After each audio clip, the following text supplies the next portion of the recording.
Fala pessoal, tudo bem com vocês? Seja muito bem-vindo ao nosso mini curso Dashboard em Power BI especial Páscoa. Então você vai desenvolver comigo esse lindo dashboard que vai servir tanto para você aprender o Power BI na prática, também para o seu portfólio, para quem está iniciando aí na carreira de análise de dados ou na ferramenta Power BI. Você vai baixar os arquivos aqui, vamos direto ao ponto, sem enrolação, para que você aprenda o mais rápido possível e também desenvolva esse portfólio aqui o mais rápido possível. Vamos embora? Então, antes de começar, eu quero mostrar para vocês o portfólio rodando na prática aqui. Então, é uma empresa que tem várias filiais espalhadas pelo Brasil, uma empresa, uma base fictícia, uma empresa fictícia. E aí, gente, aqui eu estou colocando a quantidade de faturamento por loja, aqui a quantidade de faturamento por ano, olha aí, tem um tooltip também que mostra a quantidade de faturamento e desse faturamento, quais foram os clientes que compraram acima ou abaixo do ticket médio, você vai entender melhor mais para frente. Tem aqui também, ó, quantidade de vendas por produto, tem um total de vendas, ticket médio, segmentação de dados por data, eu consigo filtrar aqui por data, aqui também por loja, olha que legal. Além disso, tem a navegação, limpeza de filtro, tem a parte do financeiro aqui, ó, quantidade de vendas por dia da semana, bem legal isso aqui, que estou utilizando um gráfico de rosca, que são os clientes que compraram na loja, qual deles compraram acima ou abaixo do ticket médio, que o ticket médio é do 127 centavos. Também os mesmos filtros, as navegações e o tooltip, que vai dar todo aquele diferencial ao nosso Power BI. Então, você vai abrir o seu Power BI, eu acredito que você já baixou os arquivos, descompacta ele, porque a gente vai começar a desenvolver. Eu vou separar esse mini curso em algumas aulas, mas para ser o mais rápido possível e mais objetivo com vocês. Gente, vamos começar em uma das partes mais importantes antes de desenvolver um dashboard. É analisar os dados do nosso cliente, entender a regra de negócio. Eu sempre falo para meus alunos de análise de dados e também de programação que o mais importante é você conhecer a regra de negócio do seu cliente. Depois que você conhece a regra de negócio, conhece aquela base, aí você começa a desenvolver. Então aqui a pasta que você acabou de baixar, ela tem uma pastinha chamada base de dados, que aí tem 3 tabelas. Tem a tabela histórico de venda, e também tem a tabela lojas e produtos. Então vamos abrir essas tabelas e vocês vão conhecer a estrutura dessa tabela para aí que a gente comece a desenvolver. Porque lá na frente a gente vai desenvolver o DAX e aí você vai começar a calcular colunas, tirar a média de colunas, e se eu não te explicar aqui, você vai ficar sem entender porque eu estou realizando aqueles cálculos utilizando o DAX, que daqui a pouco você vai aprender o que é esse tal desse DAX. Então, vou abrir aqui o histórico de vendas, para a gente conhecer essa base. Eu vou abrir aqui, dar um zoom. Basicamente, gente, histórico de vendas, o nome dessa tabela é a tabela histórico de vendas, que aí eu tenho uma coluna de data, deixa eu vir mais para cá um pouquinho, tem um ID do pedido, tem a data, mas a data, estou olhando que está aqui 44.287, significa o quê? Isso aqui, gente, é o código da data. Desde 1900, do 1 de janeiro de 1900, a data número 1 foi neste dia. Então, se você puxar até aqui, estamos na data 44.287 nesse contexto aqui do cliente. Perfeito? Além disso, a gente tem o código do produto, o ID da loja, a quantidade que foi vendida nesta venda. Eu tenho o valor do preço unitário e o valor total. Além disso, gente, eu tenho umas colunas em especial que daqui a pouco vocês vão entender que essas colunas aqui. Por quê? Aqui eu não tenho a informação detalhada do produto que é o ovo da Páscoa. Mas se eu quiser ter a informação detalhada, o nome do produto, a categoria dele, eu vou relacionar essa tabela aqui. Essa aula também, o foco dela é relacionamento. Além disso, eu também tenho um ID da loja, que a gente não sabe que é L90013, mas se a gente relacionar essa tabela com a tabela dimensão de loja, você vai ver que você vai obter esses dados. Mas calma, você vai aprender esses contextos mais na frente. Perfeito? Vamos abrir aqui a nossa tabela de loja. Olha aí a tabela de loja, eu tenho aqui, ó, a loja, eu tenho o ID da loja, eu tenho a cidade. E vamos abrir também a do produto. Vamos lá do produto. Olha que legal, eu tenho aqui ó, os meus produtos, as categorias e os preços unitários dele. Então, Vocês vão desenvolver um dashboard voltado a vendas, mas para eu ter mais insumo nessas vendas, eu preciso de duas tabelas, que agora eu vou abrir só o ScaleDraw para te mostrar sobre essas tabelas, que eu tenho uma tabela fato e uma tabela dimensão. Vou te mostrar esses contextos.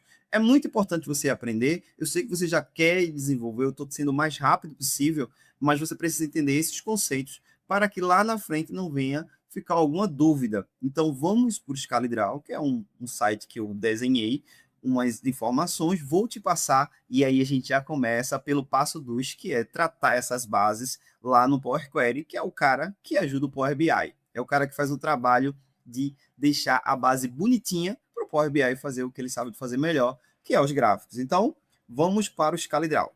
Aqui no ScaleDraw, eu quero só te mostrar essa imagem rapidinho para você entender o contexto, como é que vai funcionar essas tabelas. Aqui vamos trabalhar com relacionamento. Por que relacionamento, Matheus? Porque a maioria das vezes que você for desenvolver um dashboard, você vai pegar tabelas de banco de dados, e aí essas tabelas, o banco de dados é um banco de dados relacional. Relacional o quê? As tabelas se relacionam.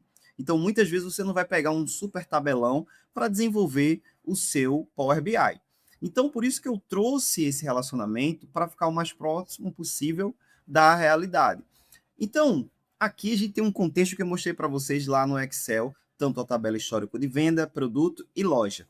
E aí a gente dá um nome, fato e dimensão. Matheus, o que é a tabela fato? Se vocês olharem e observarem, a tabela histórico de venda é uma tabela que ela tem poucas colunas, mas milhares de linhas. Por quê? Ela vai registrar os fatos. Então, quando tem uma venda, ela vai gerar uma linha. Por quê? Deixa eu perguntar para você. Você concorda comigo que na tabela histórico de venda, cada linha é uma venda?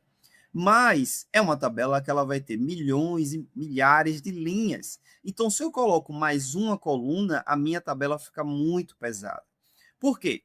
No dia a dia, trabalhamos nas empresas com uma tabela só, porque fica melhor para nós humanos visualizar. Mas aqui não. Aqui é um contexto diferente. Aqui estamos começando a delegar função. Então, se eu tenho aqui a minha tabela histórico de vendas, ela vai ser a minha tabela fato, que ela vai registrar os fatos. Mas se eu quiser informação detalhada, eu vou fazer o quê? Relacionar com as minhas tabelas de dimensão. Então, deixa eu mostrar para vocês. Lá na tabela histórico de venda, eu vou ter uma coluna aqui, que essa coluna ela vai estar em comum com a minha tabela fato e minha tabela dimensão, para eu conseguir fazer esse relacionamento. Vocês concordam comigo? E aí, por exemplo, eu vi lá que a venda 1 foi o produto ovo 0014. Dá um exemplo aqui, eu acho que eu estou errando o número, mas se eu quero saber qual é o nome daquele produto, o que é que eu vou fazer, gente? Eu vou relacionar com a minha tabela produtos e pedir para ela me passar as informações detalhadas daquele produto. E a mesma coisa, eu quero saber qual foi a venda que foi realizada, qual foi a loja, qual foi o estado. Eu vou relacionar com a minha tabela de lojas. Então, se você analisar de uma forma bem simples, eu não estou dando aqui termo técnico nenhum, o que é uma chave estrangeira, uma chave primária, um relacionamento 1 para N, N para N, 1 para 1. Não, gente, eu estou falando aqui só de funcionalidade para ficar o mais simples possível. Então, a minha tabela fato, histórico de vendas, ela vai só registrar os fatos. A ideia dela é ter poucas colunas e muitas linhas. Se eu quiser algo mais específico, eu vou relacionar, porque as minhas tabelas de dimensões ela vai dar dimensão na minha análise. Eu vou conseguir aprofundar mais. Se eu quero saber qual é o estado que vende mais, eu vou pegar a coluna que está o estado aqui e a quantidade de vendas que está no histórico de vendas. Então eu consigo relacionar. Além disso, gente, quando eu tenho um relacionamento, é como que tudo virasse uma única tabela. Então, basicamente, quando eu relaciono, eu crio uma tabela só. Aí você pode utilizar colunas de loja, coluna de histórico, por quê? Elas estão relacionadas. Então, no decorrer do curso, você vai entender muito mais sobre essa questão de relacionamento.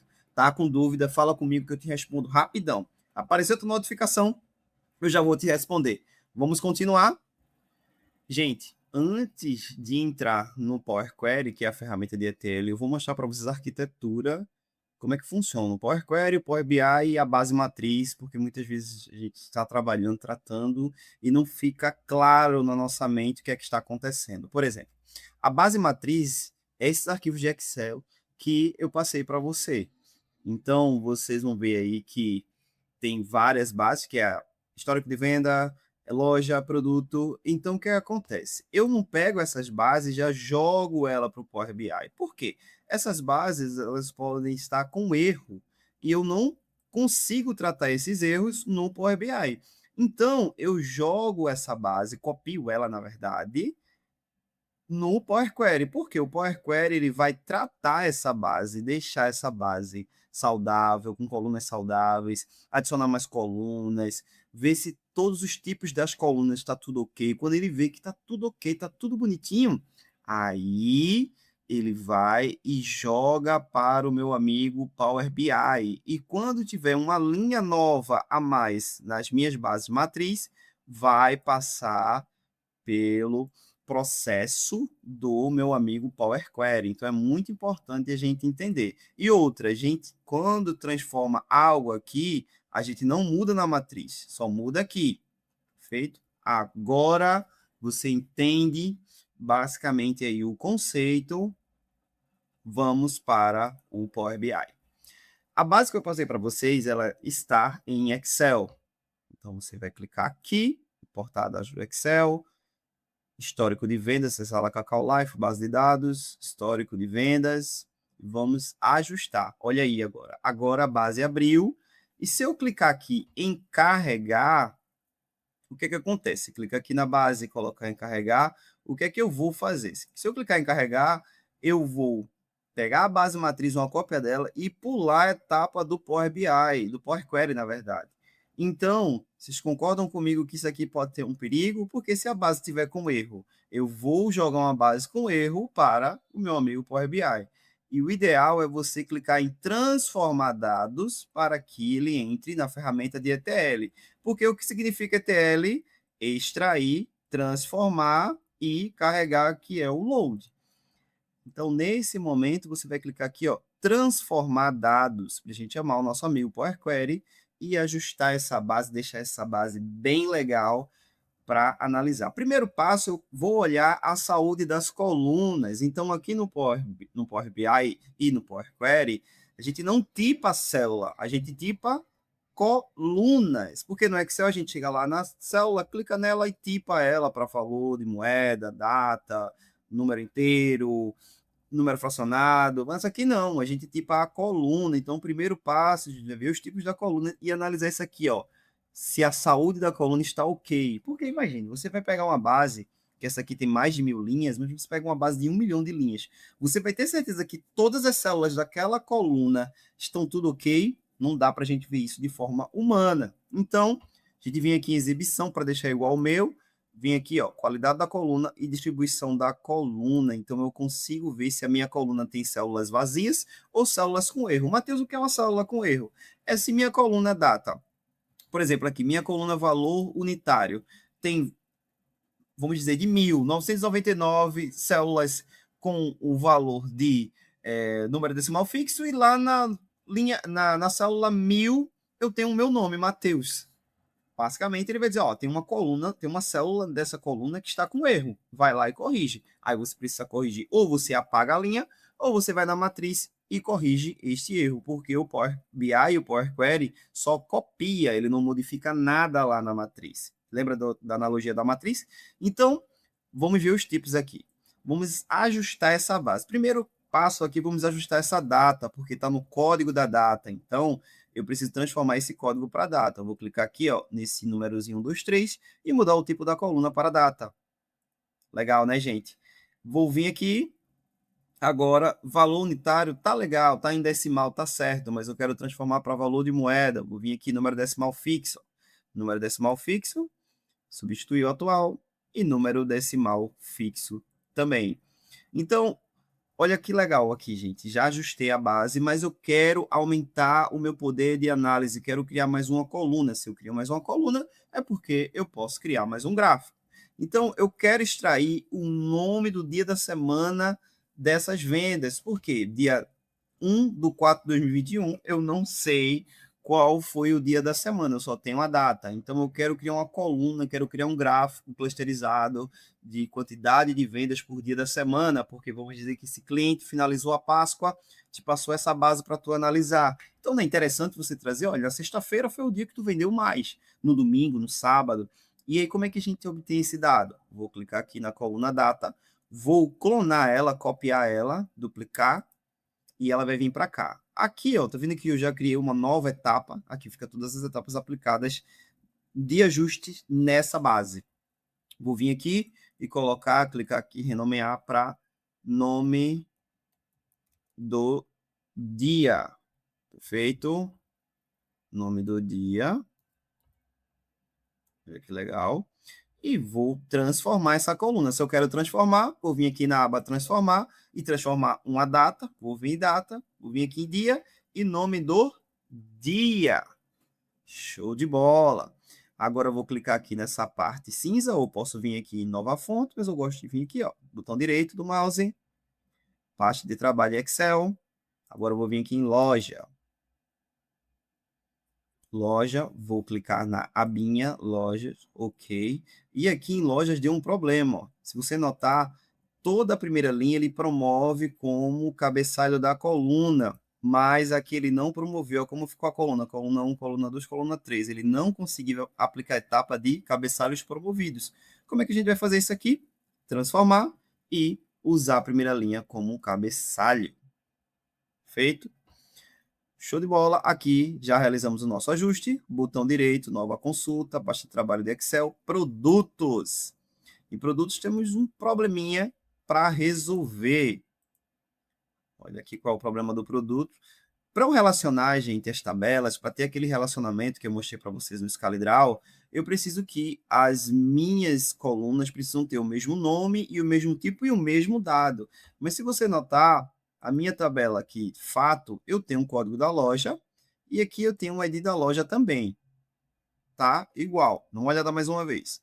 ID da loja e a coluna loja também, tá igual. Mas em produtos, está vendo que eu tenho um código e a descrição do produto, eu não vou conseguir relacionar, porque o nome, os dados que estão aqui na coluna não é igual a esse cara aqui, nem o nome da coluna. Então, o que eu preciso fazer? Eu preciso separar essas colunas em dois, dividir ela em duas colunas. E vocês estão vendo que eu tenho um delimitador aqui, ó, que é o tracinho. Então, vou clicar aqui, dividir coluna por delimitador, e aí ele já vai ver, olha que legal, o Power Query, sensacional, obrigado Power Query. Ele vai vir aqui, ó, tracinho, ele vai identificar que o delimitador é um tracinho, quando eu clicar OK, ele vai, ó, dividir as duas colunas, e sempre adicionando as etapas aqui, ó, dividiu coluna, e depois ele tipou mais uma vez as colunas, porque já que eu dividi, pode ser que alguma coluna tenha um tipo novo de dado, que é esse aqui, mas continuaram a ser textos. Além disso, eu vou precisar ter o mesmo nome de coluna para relacionar automático no Power BI. Então, ó, código.produto, vou colocar o mesmo nome aqui, ó, renomear, clicando, código.espaço produto. E aqui vou colocar o nome descrição do produto. E no final, o valor unitário dos produtos, vou clicar aqui e vou número decimal fixo, adicionar um tipo alterado. Pronto, gente, é isso. Realizamos o ajuste do Power Query. E na nossa analogia, como ficou aqui? Tiramos a base da matriz, copiamos, na verdade, ajustamos a base, agora a base está ajustada, agora vamos jogar ela para o Power BI, fazendo esse processo aqui de página inicial, fechar e aplicar. Show de bola, galera. Então, na próxima aula estamos carregando, agora o Power BI pegou uma base tratada. Vocês concordam comigo agora que eu posso desenvolver meus gráficos, meus visuais de uma forma mais tranquila, porque eu sei que o Power Query me ajudou a extrair o dado, transformar ele e carregar aqui para mim no meu Power BI. Próxima aula, vamos desenvolver os designs, os darks e não falta e continua, gente, nessa maratona aí dessas aulas, porque eu tenho certeza que esse portfólio vai ser muito interessante e você vai aprender bastante durante esse curso. Até a próxima aula.